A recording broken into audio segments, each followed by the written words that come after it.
दोस्तों आज मैं आपको उस व्यक्ति की कहानी सुना रहा हूं जो दुनिया का पहला बिलियनियर बना। और दोस्तों उसने ये अमीरी कैसे हासिल करी, किन किन लोगों को उसने कंपटीशन में हरा दिया, कैसे उसने उन सारे वेंडर्स को कमीशन दी, रेलवे के ऊपर उसने कैसे अपना अधिकार जमा लिया, और कैसे वो पूरे अमेरिकन ऑयल इंडस्ट्री का जो है किंग बन गया। उस समय के 90% ऑयल रिफाइनरीज का काम उसके पास था दोस्तों, और वही सप्लाई करता था। बड़े बड़े ब्रांड्स एक्सन मोबिल सब ये उसके अंडर ही आते थे। और दोस्तों उसके खिलाफ जो है पूरी पब्लिक थी, पूरे बड़े बड़े व्यवसायिक घराने थे। लेकिन दोस्तों वो सबसे बड़ा फिलंथ्रोपिस्ट भी बना, वो दानी व्यक्ति भी बना। उसने यूनिवर्सिटी ऑफ शिकागो में स्थापना में बहुत अच्छा रोल प्ले किया।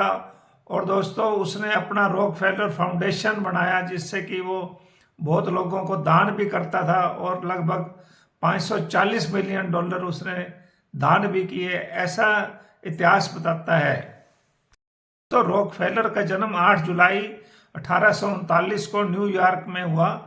और दोस्तों वो जो है 16 साल की उम्र में ही उसने नौकरी शुरू कर दी, कैरियर शुरू कर दिया। दोस्तों आज जो हम डिग्रियों के पीछे भाग रहे हैं और कोई स्किल डेवलप नहीं कर रहे, तो हमारे यहाँ अनएम्प्लॉयमेंट ज़्यादा बढ़ रहा है।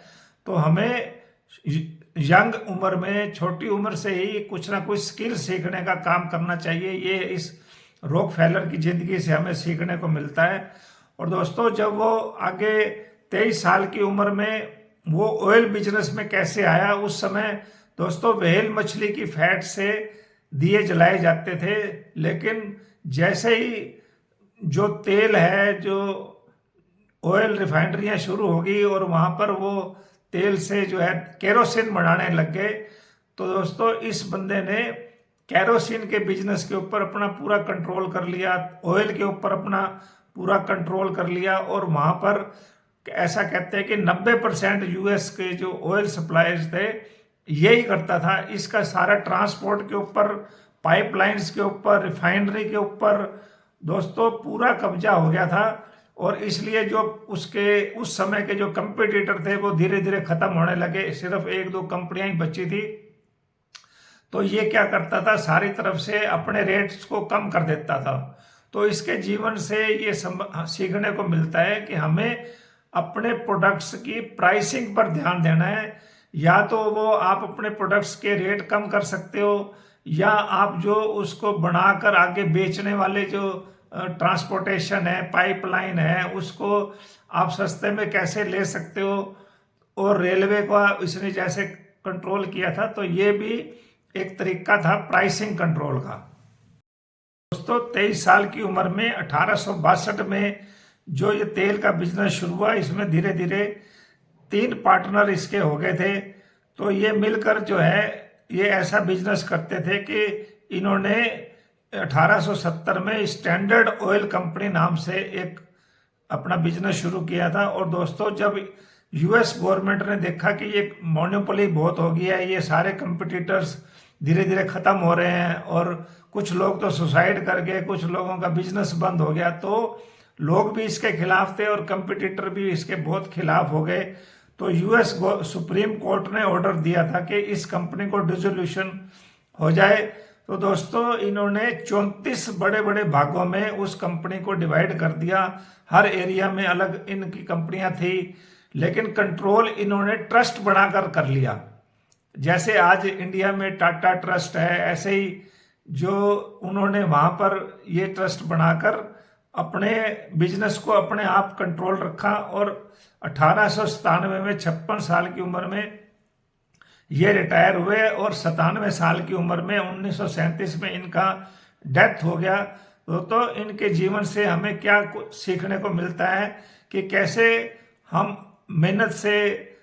दोस्तों जॉन डी रॉकफेलर जो अमेरिका में 90% ऑयल बिजनेस पर कंट्रोल करता था, उसकी लाइफ से हम सीखते हैं कि अमीर कैसे बनते हैं। दोस्तों सबसे पहले तो वो हर क्राइसिस में अपॉर्चुनिटी देखता था और वो ऑप्टिमिस्टिक रहता था। ये सोचता था कि सरकार बहुत मजबूत है, सरकार की पॉलिसीज बहुत अच्छी हैं। और वो दोस्तों प्राइसिंग पर कंट्रोल करता था, अपने कंपटीटर से कम रेट पर बेचता था, कम रेट पर वो जो है फैसिलिटीज खरीदता था। रेलवे के जो उसका फ्रेट था वो कम लगता था उसको, और वो रॉ मटेरियल कम खरीदता था। पाइपलाइन उसने अपने बिछाई, जो उसके पिप्पे थे वो उसने अपने ले लिए, और ट्रांसपोर्टेशन का कॉस्ट उसका बहुत कम आने लगा। तो उसके कंपटीटर धीरे धीरे खत्म होने लगे, कुछ सुसाइड कर गए, कुछ बिजनेस बंद कर गए। तो ये ज़्यादा से ज़्यादा बिजनेस पे इसका कंट्रोल होता गया और ये बहुत अमीर बन गया था। उस एक ज़माने में ये दुनिया का पहला बिलियनियर था। पहला बिलियनियर होना बहुत बड़ी बात है। और जब ये रिटायर हुआ तो बहुत बड़ी वेल्थ, $1.5 बिलियन उस समय इसने इकट्ठा कर लिए थे। तो दोस्तों ये एक अच्छा बिजनेसमैन कैसे बना, इसकी कहानी है। दोस्तों रॉकफेलर की कहानी से हम ये समझते हैं कि अपने रिसोर्सेज को कैसे कंजर्व करना है, कैसे सेविंग करनी है, एक्सपेंसेस पर कैसे कंट्रोल करता है। दोस्तों ये हर पेनी का हिसाब रखता था और अपने जेब में एक लेजर भी रखता था, जिससे कि इसको पता रहता था कि मेरा खर्चा कहाँ बढ़ रहा है और कहाँ सेविंग कर सकते हैं, ताकि कंपटीटर से कम रेट पर ये अपना काम कर सके।